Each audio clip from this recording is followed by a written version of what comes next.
दोस्तों, सचिन वाजे एनकाउंटर करने की फिराक में था और उसकी क्या पूरी प्लानिंग थी कि वो दो व्यक्तियों को पकड़ता, उनका एनकाउंटर कर देता। एंटीलिया केस में इसकी पूरी की पूरी प्लानिंग थी अपने आप को बचाने की। अब क्या था पूरा मामला, इसको हम गंभीरता से समझते हैं जो एनआईए के द्वारा से बताया जा रहा है। तो सचिन वाजे जब एंटीलिया के बाहर वो स्कॉर्पियो रखता है मनसुख हिरेन के साथ मिलके, जब सीसीटीवी में दोनों कैद हो रहे हैं, इनकी भैया क्राइम ब्रांच की टीम इसमें लगी हुई थी, सचिन वाजे का साथ दे रही थी। सस्पेंडेड भैया कॉप जो है विनायक शिंदे, ये इसका साथ दे रहे थे भाई, सटोरी इसका साथ दे रहा था। ये सारे मिलके सारी चीजों को रच रहे थे। अब एनआईए के हाथ बहुत अहम सबूत लग चुके हैं। वो सबूत भाई बहुत से पुलिस अधिकारियों को फंसा रहे हैं और उसमें हो सकता है परमवीर सिंह भी बहुत जल्दी गिरफ्तार हो जाए। जी हां, एनआईए ने अभी नाम रिवील नहीं किए, लेकिन नॉर्मली उन्होंने ये क्लियर संकेत दे दिया है कोर्ट में, बड़ी बड़ी मछलियां हैं इसमें।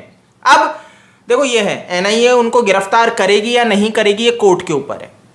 क्लियर बता दूं कि क्या पूरा मामला रहा कि एनआईए कोर्ट में ये संकेत दे तो देती है कि भाई इसमें बड़ी बड़ी मछलियां हैं और नाम, ये तार सीधा वहां तक जुड़ रहा है, लेकिन एनआईए उनको धर दबोचे नहीं धर दबोचे, अब ये कोर्ट के ऊपर है कि कोर्ट उन्हें अगर बोलता है आगे इसको और इन्वेस्टिगेशन को करने के लिए तो एनआईए करेगा, नहीं तो फिर आप समझ जाओ क्या होगा। तो ये पूरा मामला है। अब यहां पे सचिन वाजे की प्लानिंग कुछ इस तरीके से थी कि वो गाड़ी रख देते, ये पूरा का पूरा मामला होता, उसके बाद वो क्या करते, खुद ही इस केस के आईओ बन जाते। अब आप इस चीज को समझना, सचिन वाजे ने पूरी की पूरी साजिशें रची, एक मिस्ट्री वुमेन के साथ मिलकर पूरी रणनीति की, महंगे होटल में रुकना 10,000 जिसका भैया नाइट का खर्चा है, उस महंगे होटल में रुके रात भर। उस महिला के साथ 100 दिन की बुकिंग हो चुकी थी पहले, यानी कि 13 लाख रुपए का फंड इसको आ चुका था उस बुकिंग में। ठीक है, तो ऐसे में उस महिला के साथ रुक के पूरी साजिशें चलते हैं। उसके बाद इनका ये था कि भैया आईओ मैं ही बन जाऊंगा इस केस का, जब ये पूरा का पूरा गाड़ी रखेंगे, और बन भी जाते हैं। ये सबसे अहम है कि ये तो सिर्फ आप एक अनुमान लगा रहे थे, जैसे सचिन वाजे कह रहे हैं कि मेरा ये था कि मैं ऐसे धमकाऊंगा सुपर कॉप बनने के लिए, भाई आईओ बन के केस को सॉल्व कर दूंगा, जिसके अंदर 2 लोगों का भैया एनकाउंटर कर दूंगा। और जैश उल हिंद आपको याद होगा, जिस तरह से भैया टेलीग्राम से मैसेज आता है, कहां से, तिहाड़ जेल से, आतंकवादियों के द्वारा।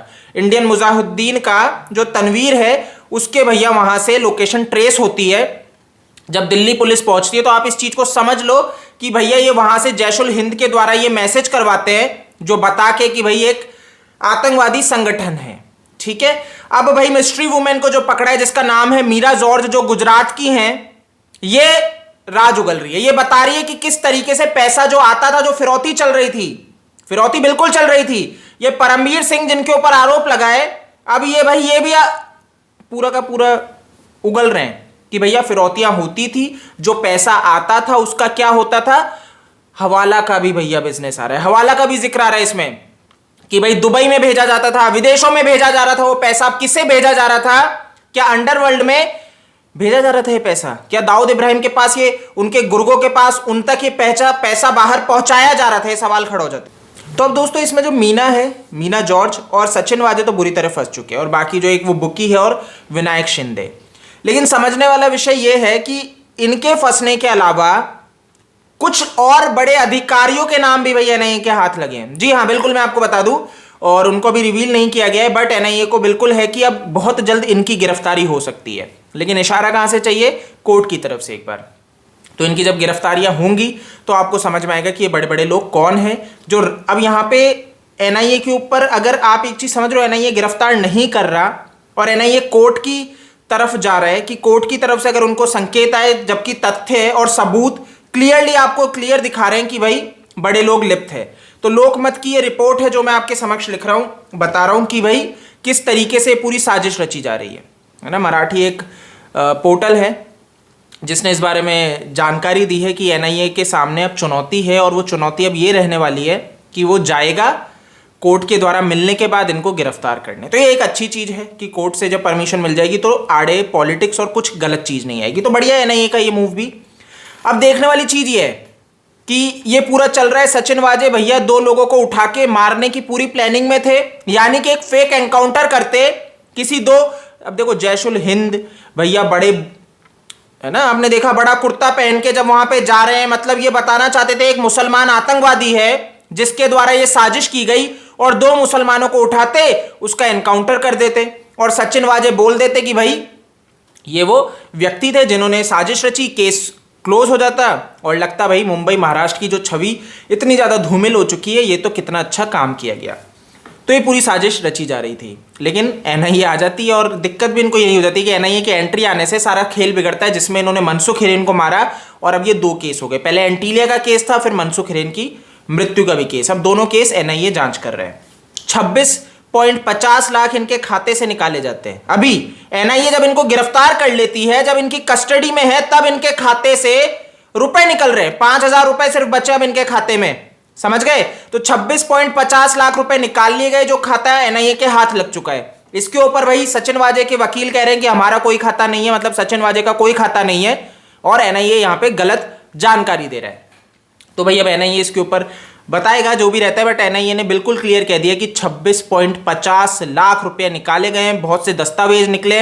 कल्चर क्लब जो है जहां पे रेड मारी गई थी, वहां पे बहुत से मतलब रेड मारी और बहुत से एविडेंस मिले जो सचिन वाजे को फंसाते हैं, जो ये दिखाते हैं कि तार कहां तक है और यहां से भैया बड़े बड़े अधिकारी फंस रहे हैं। जहां पे इन्होंने पूरा का पूरा अड्डा बना रखा था, ये जो विनायक शिंदे है, बुक्की है, ये वहीं पे रह के पूरा चला रहे थे। और सचिन वाजे की तो ऐसी कुछ थी, वो तो 5 स्टार होटल में रहता था। तो ये पूरी एक असलियत इनकी सामने आ चुकी है। अब सवाल है ना दोस्तों, वो यहां पे ये खड़ा होता है कि सचिन वाजे को कैसे पता था कि भैया इस केस का आईओ उसे ही बनाया जाएगा। गंभीर सवाल है कि सचिन वाजे जो गलत चीजों में है, पूरी प्लानिंग लेके चल रहा है, बट उसको इतना आत्मविश्वास आया कहां से कि जब ये भैया पूरा होगा तो ऊपर से मुझे ही सौंपा जाएगा। यानी कि उद्धव ठाकरे जी ने इनको एश्योरिटी दी होगी, पूरा का पूरा एश्योरेंस रहा होगा कि भाई बेटा जा तू कर, तुझे ही भैया आईओ बनाया जाएगा और तू इस चीज को सारा मैनेज करेगा। या फिर भाई गृह मंत्री अनिल देशमुख जी के द्वारा ये सारा किया गया, या फिर परमवीर सिंह के द्वारा किया गया। तो कौन है वो व्यक्ति जिसके द्वारा इस चीज को रचा गया? ये तीनों ही लिप्त हैं इस व्यक्ति को इन सब गलत चीजों में शह देने के लिए। तो ये बहुत गंभीर सवाल है और एनआईए को इनको उठा लेना चाहिए। मैं बहुत क्लियरली बोल रहा हूं, पर वही मैंने कहा ना, एनआईए जब ये कह रहा है बड़ी मछलियां इसमें, अब वो बड़ी मछलियां, जब एनआईए अगर बड़ी मछली कह रहा है तो आप इसको गंभीरता से समझो कि छोटा मोटा नहीं है जिसको एनआईए जाके नहीं उठा रही है। एनआईए अगर नहीं उठा रही, वो कोर्ट का वेट कर रही है कि कोर्ट उनको बोले तब जाके वो कुछ करेगी। तो इसकी गंभीरता को आप समझ रहे हो कि बहुत प्रभावशाली व्यक्ति है। लेकिन इससे मैं थोड़ा सा आपका ध्यान डाइवर्ट करना चाहूंगा। जिस तरीके से भाई यहां पे अगर एनआईए भी नहीं जा रही है, क्योंकि बड़ी मछलियां हैं क्लियर दिखने के बाद भी, और कोर्ट में जब वो इस बारे में बात करती है और कोर्ट अगर उनको भैया हिंट देगा करने को, तब वो जाएंगे। अगर कोर्ट कहता है तो क्या सीबीआई भी ऐसा कुछ करने के उसमें, क्या सीबीआई के सामने भी यही चुनौती है? क्योंकि हम बहुत अच्छे से जानते हैं कि भाई सुशांत सिंह राजपूत के केस में भी बड़ी बड़ी मछलियां हैं। तो क्या यहां पे भी यही रहने वाला है पूरा मामला? समझो कि सीबीआई भी इसीलिए भैया जाके नहीं इनको पकड़ेगी क्योंकि ये बड़े लोग हैं, बड़ी मछलियां है, इनको पकड़ना है नहीं पकड़ना है कोर्ट बताएगा, तब जाके उनको पकड़ेगी चार्जशीट लगाने का। तो देखते जो भी रहता है, बट एक जो अगर एनआईए अगर यहां पे जा रही है तो सीबीआई के सामने भी ये चुनौती बिल्कुल है।